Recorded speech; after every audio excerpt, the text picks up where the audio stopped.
Once a day, we brush our teeth. From time to time, we take a shower and we wash our body. Not because we stink, but we want to maintain ourselves. If we have a car, we take a car for a service because we don't want the car to break while we're driving it.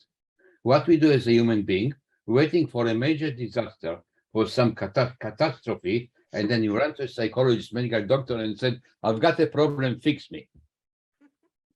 Eliminate the problem, but please don't look at the roots. Hypnotize me out of my depression. My husband is violent alcoholic. My father sexually abused me. I don't want to talk about it. I hate my job. I don't want to leave it.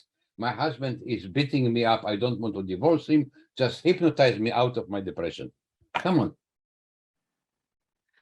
The message I'm trying to give here, okay, that's yes. Why waiting for something to go wrong, and only then we're asking for help. I'm talking about prevention is more important than cure.